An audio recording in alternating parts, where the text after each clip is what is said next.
मनसे अध्यक्ष राज ठाकरेंच्या अध्यक्षतेखाली महाराष्ट्र नवनिर्माण सेनेच्या शिष्टमंडळानं मुख्यमंत्री एकनाथ शिंदेंची त्यांच्या वर्षा या निवासस्थानी भेट घेतलेली आहे। यावेळेला मुंबईतील बीडीडी चाळ पुनर्विकास, पोलीस वसाहतींचा पुनर्विकास, घरांची उपलब्धता या विविध विषयांवर बैठक आयोजित करण्यात आली। यावेळेला राज्य प्रशासनातले वरिष्ठ अधिकारी देखील उपस्थित होते। यावेळेला मनसेचे नेते बाळा नांदगावकर, आमदार राजू पाटील, मनसेचे माजी आमदार नितीन सरदेसाई, प्रवक्ते संदीप देशपांडे, अजित अभ्यंकर, वैभव खेडेकर, अभिजित पानसे आणि इतर पदाधिकारी यावेळेला उपस्थित होते। या बैठकी संदर्भातले अपडेट्स आपण जाणून घेऊया। अक्षय भाटकर आपले प्रतिनिधी आपल्या सोबत आहेत सध्या। अक्षय, मनसे अध्यक्ष राज ठाकरे आपल्या शिष्टमंडळासोबत मुख्यमंत्र्यांच्या भेटीसाठी वर्षा बंगल्यावर दाखल झालेले आहेत। बैठक सध्या सुरू असल्याचं समजतंय। अक्षय, बैठकीचा नेमका काय तपशील?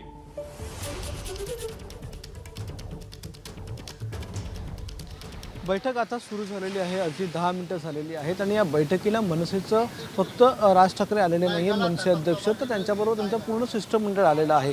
आता यामध्ये वेगवेगळे प्रश्न ते घेऊन आलेले आहेत। वेगवेगळ्या प्रश्नांच्या संदर्भात त्यांची चर्चा होणार आहे। मुख्य जे विषय आहेत त्या मुख्य विषयांमध्ये बीडीडी चाळींचा जो पुनर्विकास सध्या होतो आहे त्यापैकी काही चाळींचा पुनर्विकास हा रखडलेला आहे। काही चाळींच्या पुनर्विकासामध्ये जे भाडं देण्यात येते तिथल्या लोकांना त्यामध्ये काहीतरी कमतरता आहे। असे अनेक प्रश्न हे बीडीडी चाळीतले जे सध्याचे रहिवासी आहेत त्यांनी राज ठाकरेंकडे मांडले होते काही दिवसांपूर्वी। तर तो प्रश्न घेऊन राज ठाकरे भेटायला आलेले आहेत।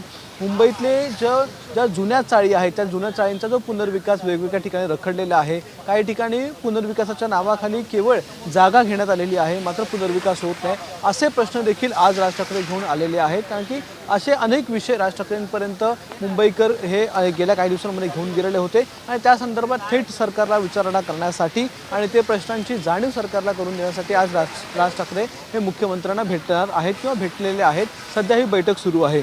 मुख्यमंत्री केवळ एकटे नाही आहेत, तर मुख्यमंत्र्यांच्या सोबत अनेक मोठे प्रशासकीय अधिकारी बसलेले आहेत। यामध्ये SRAचे सचिव आहेत, त्याचबरोबर गृहनिर्माण विभागाचे सचिव आहेत, जलसंपदा विभागाचे सचिव आहेत। असे सर्व मुख्य प्रशासकीय अधिकारी हे सध्या मुख्यमंत्र्यांच्या सोबत आहेत, जेणेकरून जे प्रश्न राज ठाकरे उपस्थित करणार आहेत त्या प्रश्नांची ताबडतोब त्या ठिकाणी उत्तरं मिळतील किंवा हा जो पुनर्विकास रखडलेला आहे वेगवेगळ्या ठिकाणी तो का रखडलेला आहे, याची कारणं काय आहेत, असे कोणते प्रकल्प आहेत या संदर्भात देखील ताबडतोब माहिती ही राज ठाकरेंना देण्यात यावी, यासाठी सर्व प्रशासकीय अधिकाऱ्यांची फौज देखील मुख्यमंत्र्यांच्या सोबतीला आज बसलेली आहे। आणि या संदर्भामध्ये म्हणजे बीडीडी चाळी असतील, अनेक पुनर्विकासाचे प्रकल्प असतील, मुंबईतले मुख्यतः अनेक जे प्रश्न आहेत, मग रस्त्यांचे असतील किंवा इतर प्रश्न, सध्या महाराष्ट्रात जे जातीचं राजकारण सुरू आहे त्या संदर्भात देखील आज चर्चा करणार आहेत राज ठाकरे, जेणेकरून महाराष्ट्रातले हे मुख्य प्रश्न मुख्यमंत्र्यांसमोर मांडून एक प्रकारे या लोकांसाठी ते झगडत आहेत त्या लोकांना न्याय मिळवून देण्याचा प्रयत्न हा राज